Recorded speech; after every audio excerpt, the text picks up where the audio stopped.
Welcome to NCA tech for you. मैं हूं आपका टीचर मोहम्मद नवीद और आज के इस लेक्चर में हम लोग इंटरफेस के बारे में डिस्कस करेंगे। न्यू फाइल कैसे क्रिएट करते हैं, फाइल को सेव कैसे करते हैं, पहले से बनी हुई फाइल को ओपन कैसे करते हैं, सेव एज क्या काम करता है और किसी डॉक्यूमेंट को हम लोग प्रिंट कैसे कर सकते हैं। तो आइए शुरू करते हैं। ये मेरे पास एक वर्ड का डॉक्यूमेंट ओपन है जिसमें अगर राइट साइड के ऊपर यहाँ देखें तो हमें कुछ बटन दिखाई दे रहे हैं। इनमें जो पहला बटन है वो एप्लीकेशन को क्लोज़ करने के लिए यूज़ होता है, जबकि दूसरा बटन इस एप्लीकेशन को मैक्सिमाइज़ या रीस्टोर करने के लिए इस्तेमाल होता है। जैसे अभी मैं इसके ऊपर क्लिक करता हूँ तो ये देखें इसका लेआउट जो है वो नॉर्मल साइज़ में आ गया और जैसे ही इसके ऊपर क्लिक करेंगे दोबारा तो विंडोज़ जो है वो हमारी मैक्सिमाइज स्टेट में आ गई। इसी तरीके से मिनिमाइज़ का बटन है, अगर मैं इसके ऊपर क्लिक करूं तो हमारा जो डॉक्यूमेंट है वो मिनिमाइज़ होके यहाँ टास्क बार के ऊपर आ जाएगा। जैसे ही इसके ऊपर मैं क्लिक करूंगा तो हमारा डॉक्यूमेंट दोबारा ओपन हो जाएगा। अब यहाँ पे ये बटन जो है वो रिबन डिस्प्ले ऑप्शंस के लिए इस्तेमाल होता है। जैसे ही इसके ऊपर क्लिक करेंगे तो हमारे पास 3 ऑप्शन शो होना शुरू हो जाएंगे। पहला ऑप्शन ऑटो हाइड रिबन, जैसे ही इसके ऊपर क्लिक करेंगे तो हमारा टैब और रिबन जो है वो हाइड हो जाएंगे। इसी तरीके से अगर हम शो टैब्स के ऊपर क्लिक करें तो हमारे टैब जो हैं वो डिस्प्ले होना शुरू हो जाते हैं। सेम इसी तरीके से अगर शो टैब्स एंड कमांड्स के ऊपर क्लिक करेंगे तो हमारे पास हमारे टैब्स और कमांड जो हैं वो डिस्प्ले होना शुरू हो जाती हैं। डॉक्यूमेंट का ये हिस्सा टाइटल बार कहलाता है। हमारा डॉक्यूमेंट जिस नाम से भी सेव होगा वो यहाँ पे डिस्प्ले हो रहा होगा, इसलिए इसको टाइटल बार बोलते हैं। अब इस साइड पे देखें तो हमें कुछ कमांड्स डिस्प्ले हो रही हैं, इसको बोलते हैं क्विक एक्सेस टूल बार।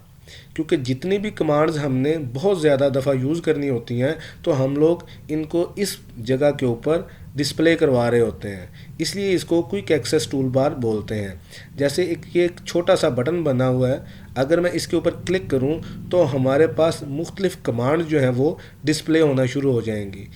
जिस कमांड को भी मैं यहाँ पे शो करवाना चाहूँ मैं उसके ऊपर क्लिक करूँगा तो वो यहाँ पे क्विक एक्सेस टूल बार के ऊपर डिस्प्ले हो जाएगी। इसी तरीके से अगर मैं उसी कमांड को दोबारा क्लिक करूँगा तो वो हाइड हो जाएगी। अब बात करते हैं टैब्स की। तो ये होम, इंसर्ट, डिज़ाइन, ये हमारे पास टैब्स हैं। जिस टैब के ऊपर भी क्लिक करेंगे तो उससे रिलेटेड कमांड्स एक्टिवेट हो जाएंगी। जैसे इंसर्ट के ऊपर क्लिक करते हैं तो इंसर्ट टैब के अंदर जितनी भी कमांड्स होंगी वो सारी की सारी डिस्प्ले होना शुरू हो जाएंगी। जिस टैब के ऊपर भी क्लिक करेंगे वो एक्टिव टैब कहलाएगा। यहाँ तक क्लियर हो गया सबको? चलें आगे चलते हैं जी। हर टैब के अंदर मुख्तलिफ ग्रुप्स बने हुए हैं। जैसे होम टैब के अंदर एक क्लिपबोर्ड का ग्रुप है, दूसरा फ़ॉन्ट का ग्रुप है, तीसरा पैराग्राफ का ग्रुप है, इसी तरीके से स्टाइल्स का ग्रुप है और एडिटिंग का ग्रुप है। ये सारे ग्रुप्स मिलके एक रिबन बनाते हैं। यहाँ तक क्लियर हुआ कि रिबन क्या होता है और टैब क्या होता है? चलें बिल्कुल ठीक है। अब यहाँ पे ये देखें एक लाइन लगी हुई है जिसके ऊपर कुछ नंबर्स लिखे हुए हैं, इनको रूलर बोलते हैं। एक ये रूलर है और यहाँ पे देखें वर्टिकली तौर पे ये भी एक रूलर है, ठीक है। इसी तरीके से अब ये हमारे पास एक पेज है। पेज का टॉप वाला हिस्सा जो है इसको हेडर बोलते हैं और ये जो नीचे वाला हिस्सा होगा इसको फुटर बोलते हैं और ये जो मिडल वाला हिस्सा होता है डॉक्यूमेंट का इसको डॉक्यूमेंट एरिया या बॉडी बोलते हैं। ये चीज़ भी क्लियर होगी आप सबको। इसी तरीके से अगर हम यहाँ पे देखें तो ये उस पेज की इंफॉर्मेशन शो हो रही है कि हमने इस पेज के ऊपर कितने वर्ड्स लिखे हुए हैं या हमने इस डॉक्यूमेंट के अंदर कितने पेजेस ऐड किए हुए हैं और हम किस लैंग्वेज के अंदर इसके ऊपर वर्ड्स जो हैं वो लिख रहे हैं। क्लियर हो गया ये भी। अब इस साइड पे देखें तो हमारे पास एक बार शो हो रही है, इसको बोलते हैं जूम बार। माइनस का साइन इसलिए इस्तेमाल होता है कि हम अपने डॉक्यूमेंट को जूम आउट कर सकें और प्लस का साइन जूम इन के लिए इस्तेमाल होता है। अगर हमने अपने डॉक्यूमेंट का लेआउट सेट करना हो तो यहाँ देखिए हमारे पास 3 किस्म के लेआउट दिए गए हैं। पहला रीड मोड के लिए, जैसे ही इसके ऊपर क्लिक करेंगे तो हमारा डॉक्यूमेंट इस तरीके से डिस्प्ले होगा। दूसरा प्रिंट लेआउट, जैसे इसके ऊपर क्लिक करते हैं तो हमारा डॉक्यूमेंट इस तरीके से डिस्प्ले होना शुरू हो जाता है। इसी तरीके से अगर वेब लेआउट के ऊपर क्लिक करें तो हमारा डॉक्यूमेंट इस तरीके से डिस्प्ले होगा। नॉर्मली तौर पे हम लोग प्रिंट लेआउट ही सेट रखते हैं। चलिए जी, इंटरफेस से रिलेटेड अगर किसी को कोई क्वेश्चन हो तो मुझे कमेंट सेक्शन में पूछ सकता है। हमारा इंटरफेस से रिलेटेड सेक्शन पूरा हो चुका है। अब हम मज़ीद बात करते हैं कि हम लोग किस तरीके से एक न्यू फाइल क्रिएट कर सकते हैं, सेव कर सकते हैं, ओपन कर सकते हैं, सेव एज क्या काम करता है और प्रिंट किस तरीके से कर सकते हैं। इसके लिए हम लोग फाइल मेन्यू में जाते हैं। हमारे पास यहाँ पे न्यू ऑप्शन लिखा हुआ है, इसके ऊपर क्लिक करते हैं। जैसे ही इसके ऊपर क्लिक करेंगे, चूँकि ये 2016 है, वर्ड 2016 इंस्टॉल किया हुआ है मैंने, तो इसलिए यहाँ पे मेरे पास मुख्तलिफ लेआउट्स ओपन हो जाएंगे। यहाँ पे मैंने ब्लैंक डॉक्यूमेंट के ऊपर ही क्लिक करना है, इसलिए इसके ऊपर क्लिक करेंगे। जैसे ही इसके ऊपर क्लिक करेंगे तो एक ब्लैंक डॉक्यूमेंट ओपन हो जाएगा। इसको क्लोज़ करते हैं। इसी तरीके से अगर कोई फाइल पहले से सेव की हुई है कंप्यूटर के अंदर, अगर उसको ओपन करना हो तो उसके लिए फाइल में जाएंगे, यहाँ ओपन पे क्लिक करेंगे। जैसे ही ओपन पे क्लिक करेंगे तो हमारे पास इस तरीके की एक विंडो ओपन हो जाएगी।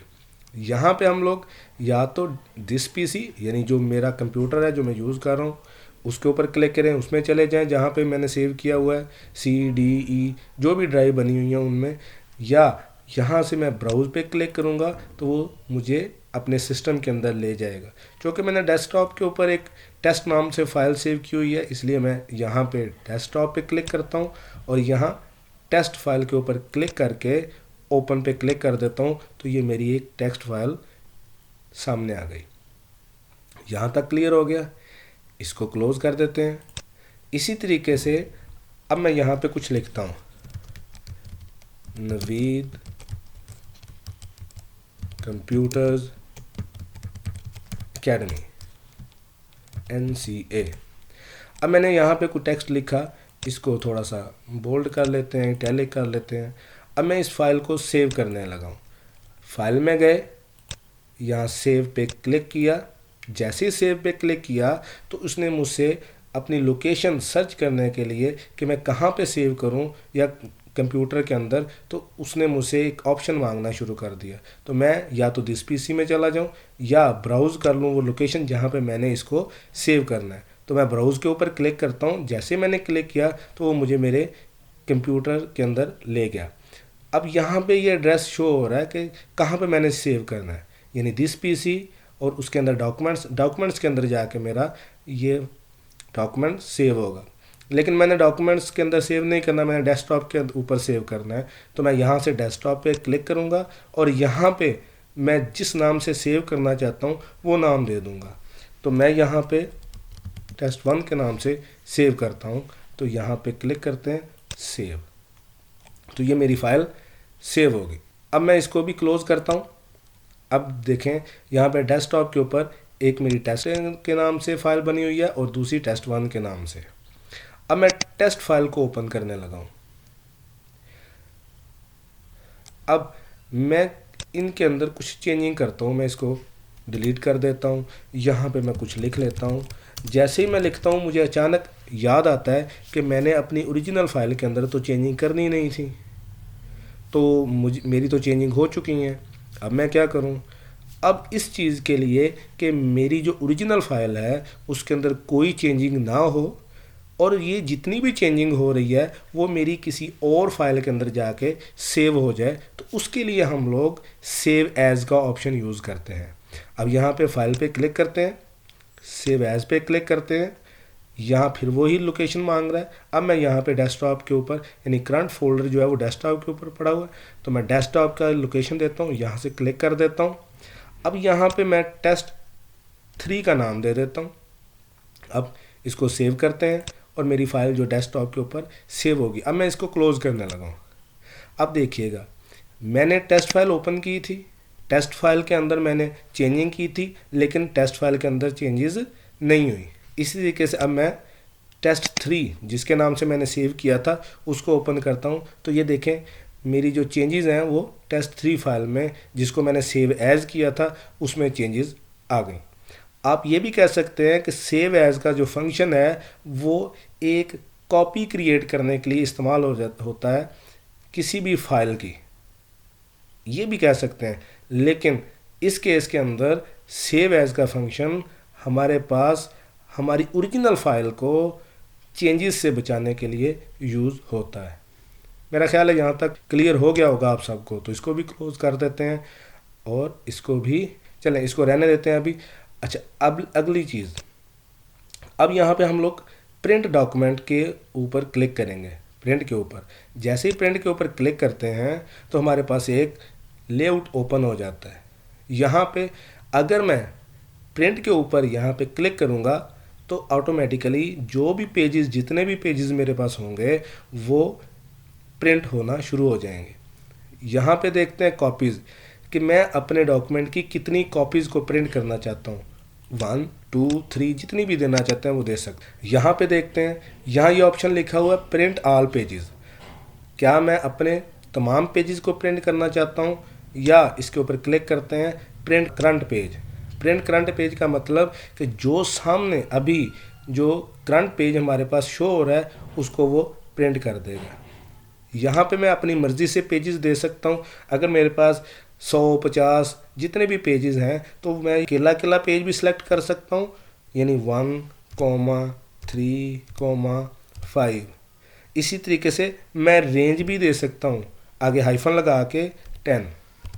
इसका मतलब ये होगा कि पहले फर्स्ट पेज प्रिंट करेगा, फिर थर्ड, फिर 5 से 10 तक कॉन्टीन्यूसली प्रिंट कर देगा।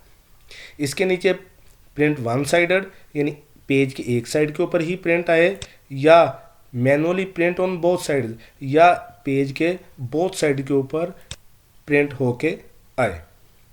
यहाँ तक क्लियर हो गया। हम कोलेटेड और पोर्ट्रेट ओरिएंटेशन की अभी बात नहीं करेंगे।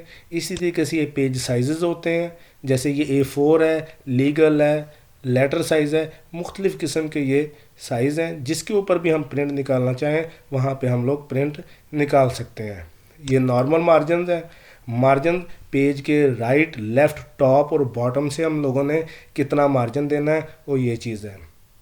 इसी तरीके से पेज पर शीट, यानी एक शीट के ऊपर हम कितने पेजेस को प्रिंट करना चाहते हैं। आज के लिए इतना ही। अगर आप लोगों को ये वीडियो पसंद आए तो इसको लाइक शेयर ज़रूर कीजिएगा।